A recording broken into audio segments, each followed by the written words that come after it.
Have you ever witnessed a rescue so absurd that the one who was saved was exactly the one who should have been in charge of everything?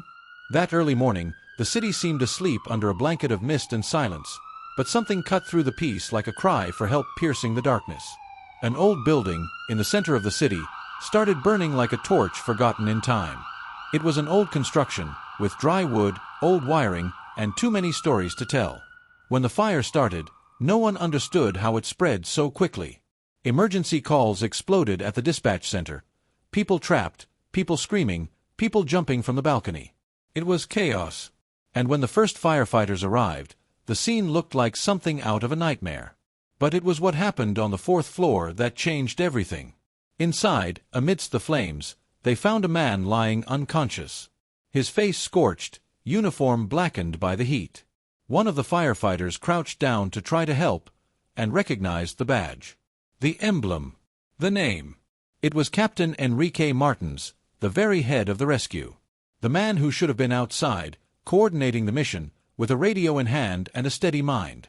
But he was inside, silent, with no one knowing. No warning. No trace left behind. And then came the questions. What was he doing there? Why was he alone? And why did no one know that the head of the rescue needed to be rescued? It was the beginning of one of the most bizarre, painful, and surprising stories to ever unfold within the department. A story that mixed love, obsession, buried secrets, and a revelation that no one, absolutely no one, could have predicted. A story that, to this day, leaves scars on those who lived it. And that begins with a fire, but ends with something even more burning, the truth. It was one of those stuffy early mornings, when the air feels heavy in your lungs. The city slept, unaware of the creaks of old wood and the smell of burning that was beginning to silently spread through the historic center. The clock read 2:47 a.m. when the call came in. A fire had started in the San Marco building, an old structure mostly made of wood with interior walls built before modern safety standards even existed.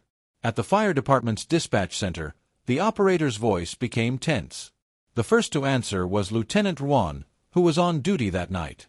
He listened to the details: fire on the 3rd and 4th floors, people trapped, screams coming from the back windows, and felt his heart race.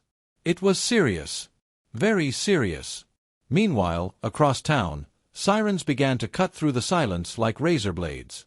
Vehicles raced down the empty streets, tires screeching on the turns. In less than 5 minutes, the rescue team was already in front of the building, which was spewing black smoke from the upper windows. The fire had already taken over the upper floors. On the ground floor, residents were coughing, carrying animals, some crying, others in shock. But many were still inside. The absence of Captain Enrique Martins was immediately felt. He was the overall commander of the unit, always the first to arrive, the first to act.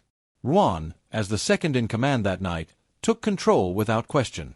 But deep down, something didn't make sense. The captain hadn't left any messages, hadn't given any sign of life throughout the entire night shift. No one knew where he was. With no time to think too much, Juan made a plan: evacuate the lower floors as quickly as possible and attempt access to the upper floors from the back, where the flames hadn't yet intensified. A resident had called, reporting someone shouting for help from apartment 408. But the call dropped before more details could be given. 3 firefighters, including Juan, climbed up the side emergency ladder.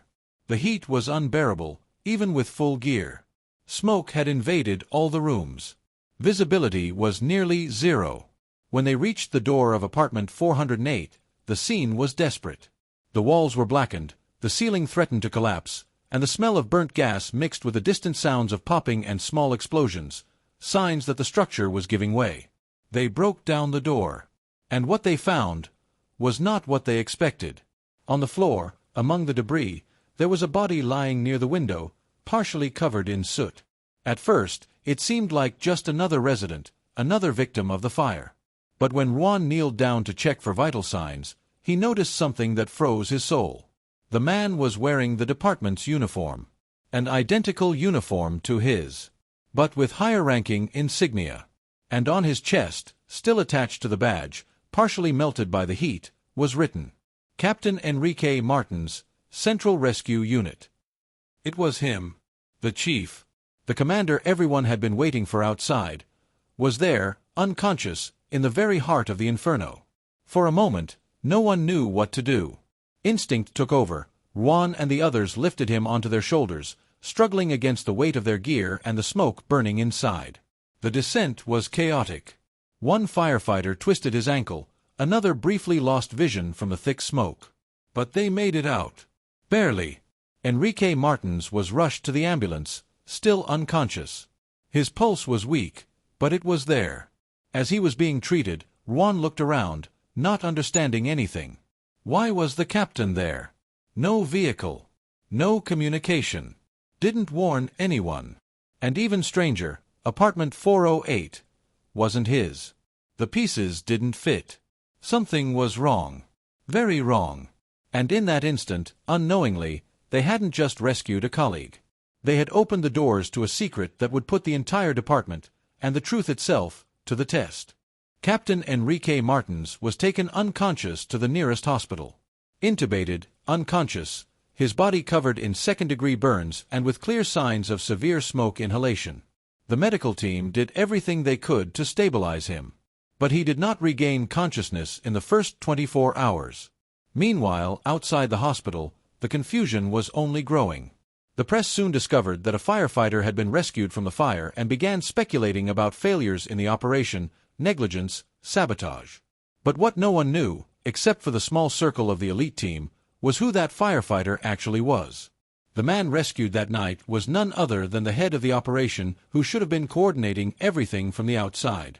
Juan found himself in an absurd situation, leading the internal investigation, even though he was close to Enrique, even though he felt that something was terribly wrong with this story. Because, for all intents and purposes, the captain should not, under any circumstances, have been inside that building. He was not scheduled for that shift. And worse, the apartment where he was found did not belong to him, nor to any known member of the department. The registry for apartment 408 was pulled. The property had been rented just a few months earlier by a woman named Leticia Duarte. No other residents were registered at the address. No family members listed. Only Leticia. The name sounded far too familiar to Juan. He searched the department's internal files, and it didn't take long to find what he was looking for. Leticia had been a firefighter. More precisely, she had been part of Enrique Martin's team from 2015 to 2019. She left the department abruptly, citing personal reasons. There were rumors at the time of an involvement with someone superior, but it was never proven. She simply disappeared from public life and off the radar. Now, she was reappearing, connected to the biggest internal scandal in the history of the unit. Juan went to the site of the fire again. He needed to see it with his own eyes. The building was sealed off, full of containment tape, and the forensic team had started their work. Among the charred debris, something caught his attention. There was a second room in the apartment. It was completely destroyed. But you could still distinguish a small burned toy cabinet, what seemed to be a crib, and a singed piece of children's plush. It was a bear, partially melted, with the name Leo embroidered in red, still visible in a part that hadn't burned completely. The question now carried new weight. Who else had been in that apartment that night? Juan interrogated the firefighters from the rescue team. One of them, still under observation for the smoke he inhaled, remembered something unsettling. When we went up to the third floor, we heard a child's voice, like crying, but we thought it was radio echo or from the floor above. And that's when Juan's stomach turned. If there had been a child in that apartment, and no one rescued them, had they left someone to die? He rushed to the hospital, checking the admission records.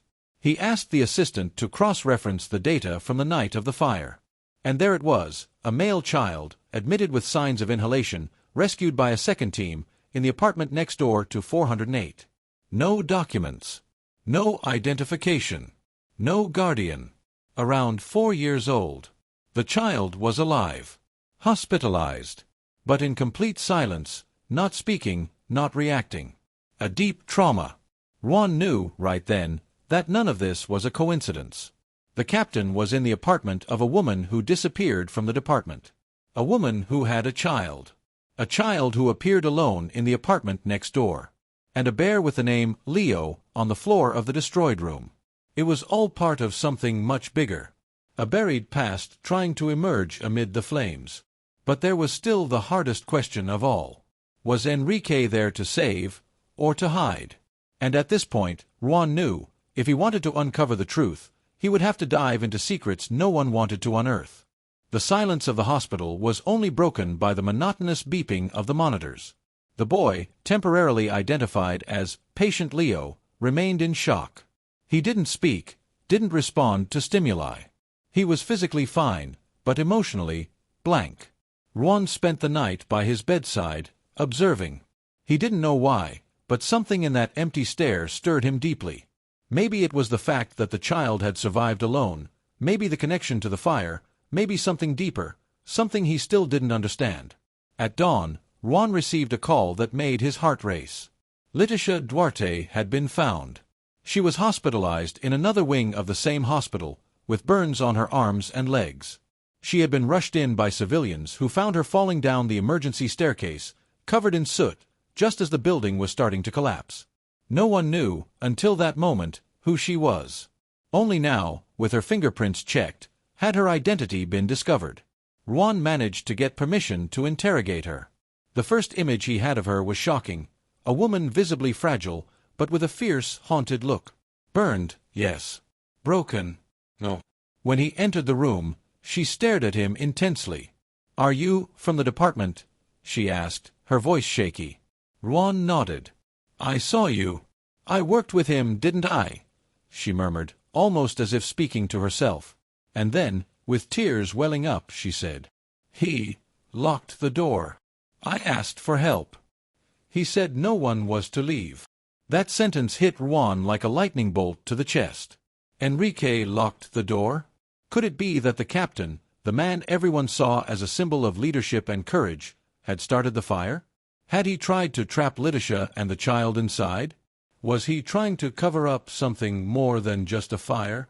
Leticia cried for long minutes, and then, without Juan asking, she began to speak.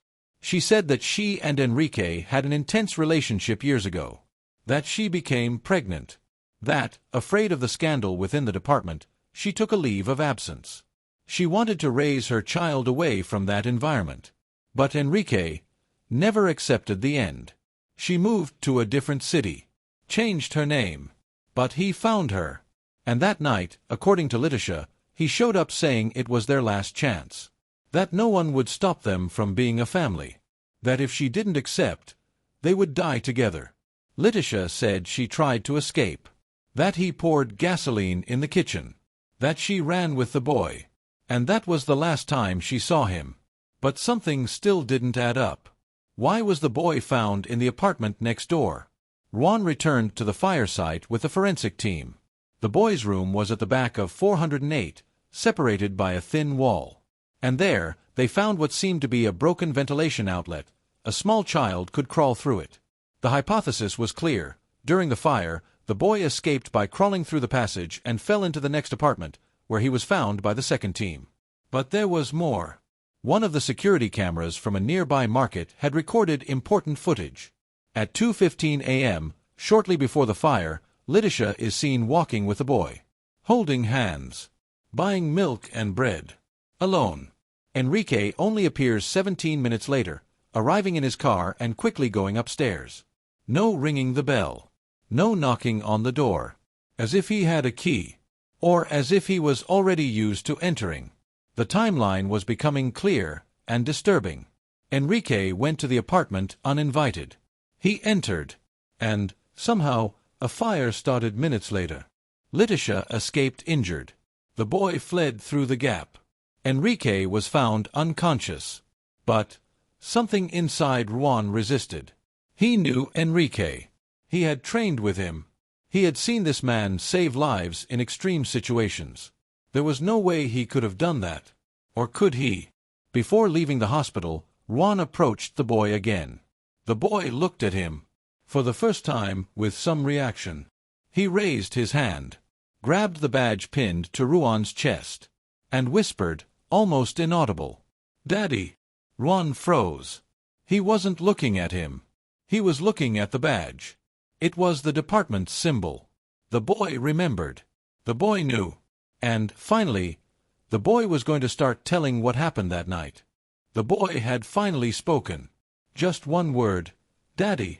But it was enough to open a new path in that fiery story of secrets and smoke. Ron didn't sleep that night. Little Leo, now confirmed with that name by Letitia herself, had recognized the symbol of the department. And although the words were few, the expression on his face said it all. He knew who had saved him.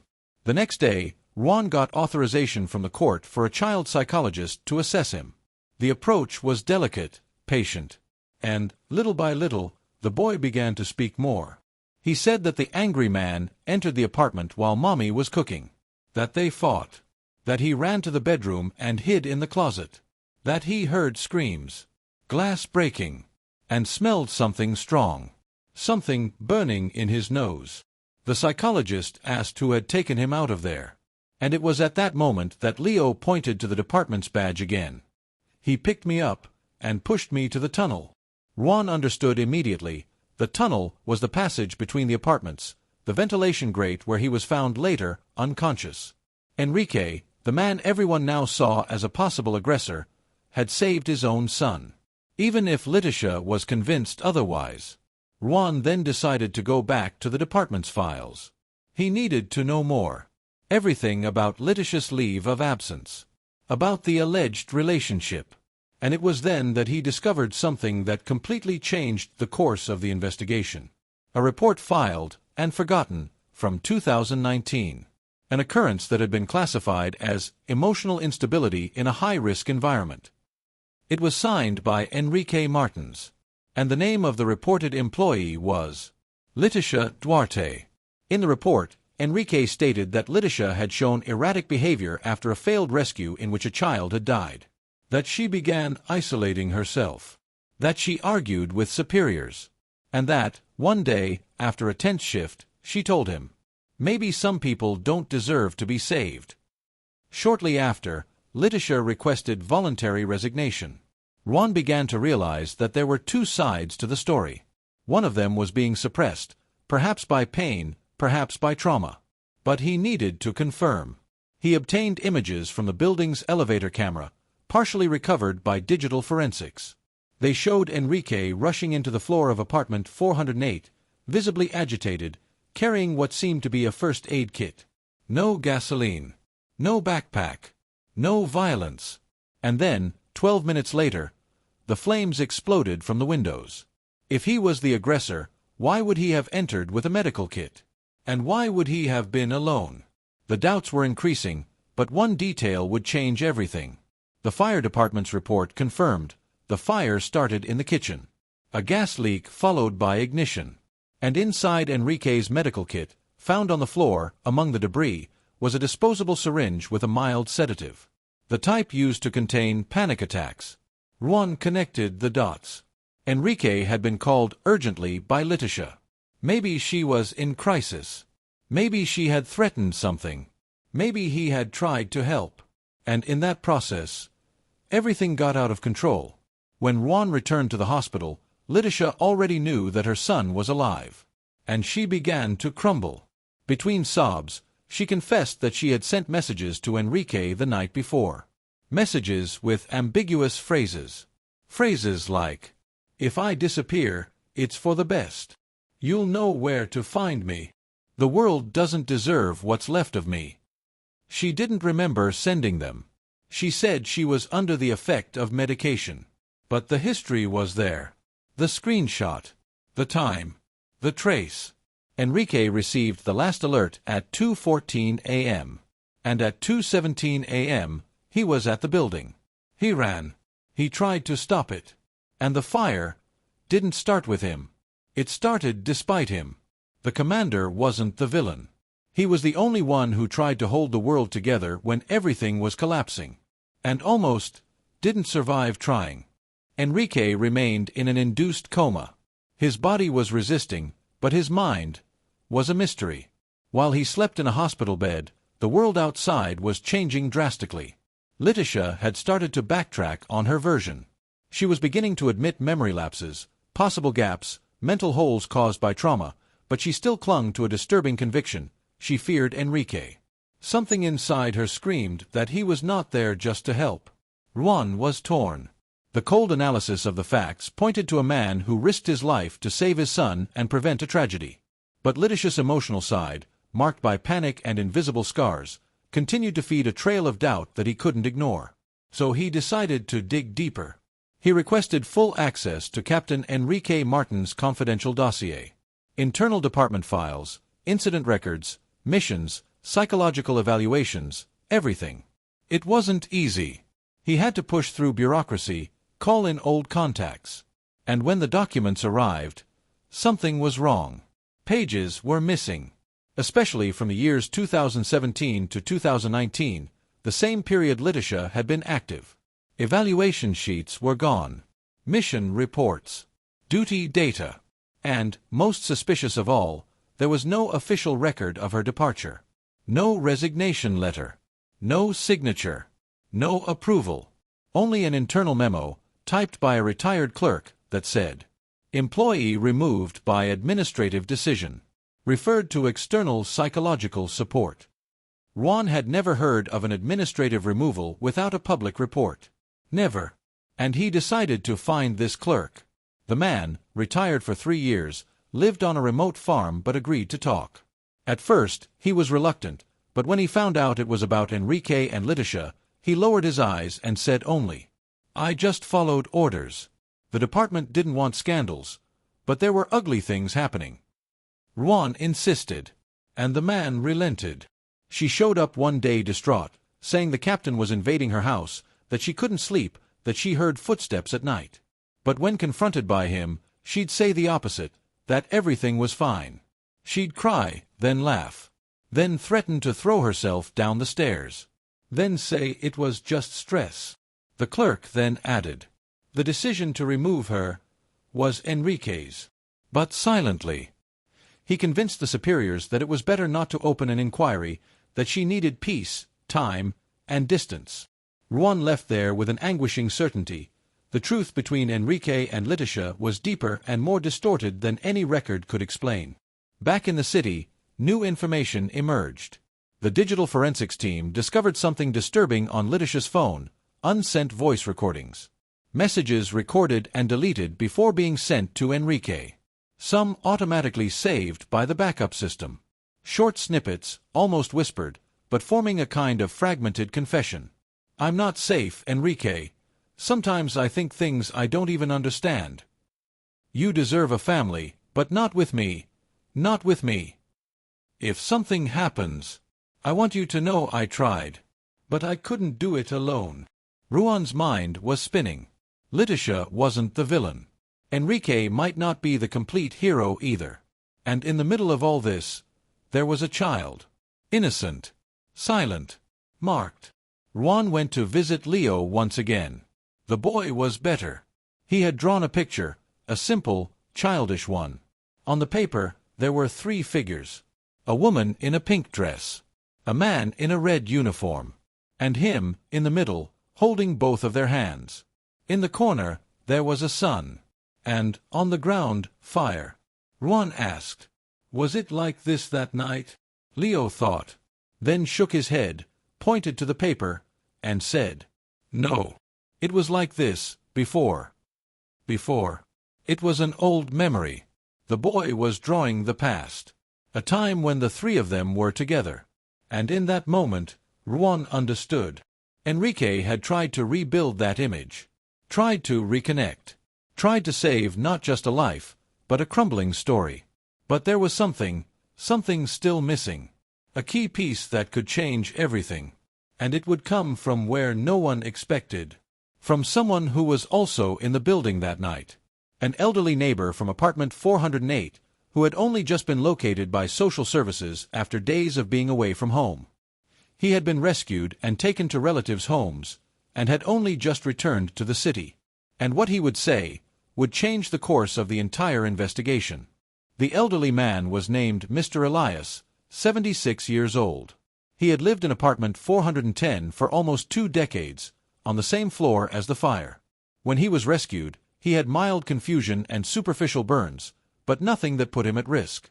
That's why he had been taken in by relatives in the countryside, without the investigation team knowing. When he was finally located, Juan went to see him personally. They sat on a simple porch, surrounded by flower pots and the smell of coffee. Mr. Elias seemed tired but lucid, and, when questioned about the night of the fire, he furrowed his brow, as if accessing a dusty file in his memory. "I heard the noise, screams. It was late at night. I tried to get up, but my leg wouldn't help." He paused. "But I heard it. I heard everything. And I saw, through the little hallway window. I saw when he entered." Juan leaned forward. "He who?" "The man. The captain. The one who appeared later in the news." Mr. Elias continued. "He knocked on the door. The woman opened. They were nervous, arguing, but he seemed worried, not aggressive. She, yes, was screaming, crying, told him to leave. And then she ran inside, grabbed a bottle, and started throwing it on the floor." Juan felt his chest tighten. "The bottle. The alcohol one. The big one, from the kitchen. She spread it on the kitchen floor. Then she grabbed the lighter." Juan held his breath. The man ran, tried to stop her. They fought. And then, boom. Everything started. The scene, described like this, with brutal simplicity, reconfigured everything.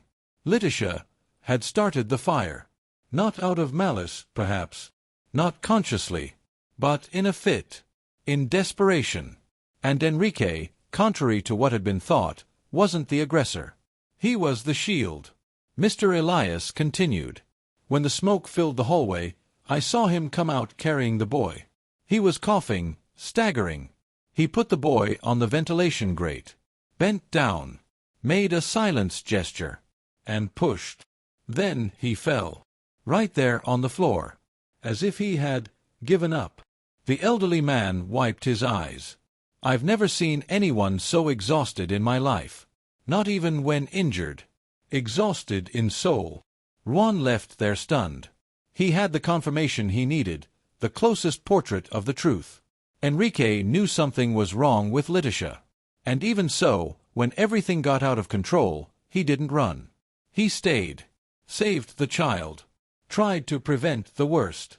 And paid the price with silence, suspicion, and the hospital. When he returned to the hospital, something even more unexpected happened. Enrique woke up. Weak, with difficulty, but awake. And with tears in his eyes, he asked in a hoarse voice, "Is he, Leo, okay?" Juan simply nodded, emotional. The captain turned his face, looked at the ceiling, and whispered, "Then it was worth it." In the following days, the story came to light. The truth, at last, was exposed. But carefully, protecting Letitia's integrity, who was now under psychiatric care, no longer a risk to herself or others. It was a rare case. One of those the department would prefer to bury, but that, for justice, couldn't be ignored. Enrique didn't want an interview. Not even a tribute. He only asked to see his son. The reunion happened a week later. Silent, filled with emotion. Leo ran to him, hugged him without saying anything. And in that instant, all the words in the world became unnecessary. But there was still one detail no one expected. In the reanalysis of the old files, done by Juan out of obsession or perhaps intuition, something appeared, a video, never classified, from a security camera at the department's headquarters. It was from 2018. It showed Letitia, alone, at night, walking in circles in the yard, talking to herself, crying, and then looking at the camera and saying, "If one day everything falls apart, know that he tried. He really tried." She had been asking for help long before any tragedy. But no one had known how to listen. And Enrique listened. Alone. And acted. Alone. Until the fire came. And, by fate's irony, the man who commanded rescues had to be rescued. What no one knew, and what was about to be revealed, was that the fire in apartment 408 was not an accident, nor was it just an act of desperation. Enrique, still recovering in the hospital, already knew that the investigation was taking strange turns, and the details of his life were being exposed in a distorted way. But he wasn't willing to let all of it be misinterpreted. After weeks in a coma, He finally found himself in a position to defend himself, and that's when the truth appeared with devastating clarity. Juan was in the hospital waiting room when he received the call. It was Enrique, now speaking with an almost eerie calm.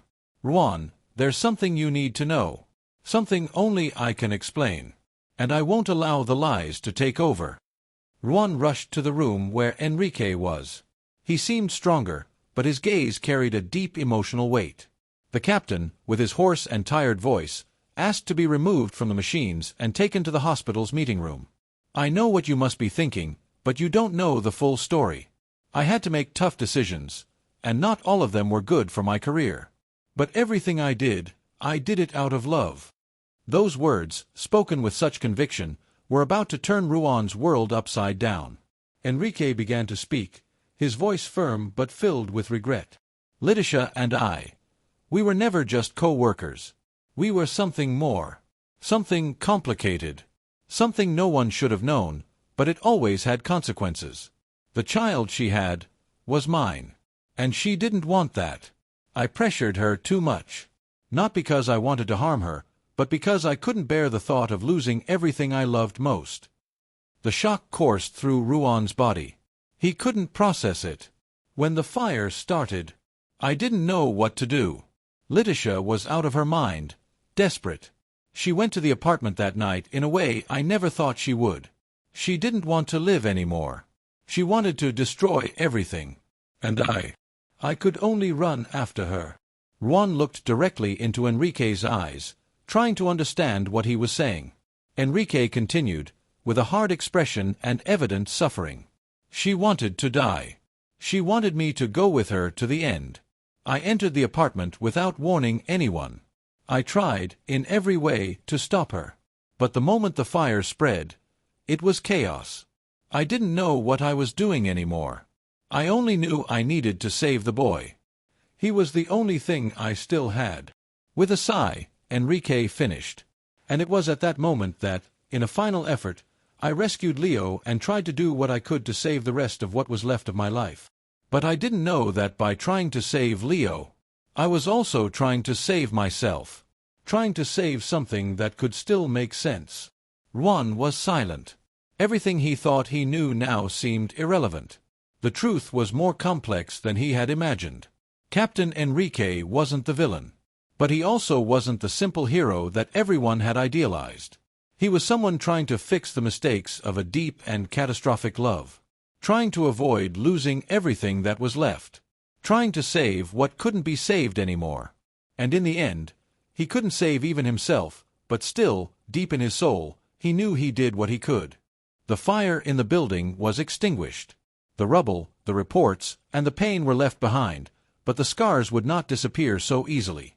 Enrique was decorated, but with a bitter taste, knowing that there would be no more glory for him. The man who commanded rescues had, ironically, needed one for himself. Letitia, hospitalized, was still trying to process everything that had happened.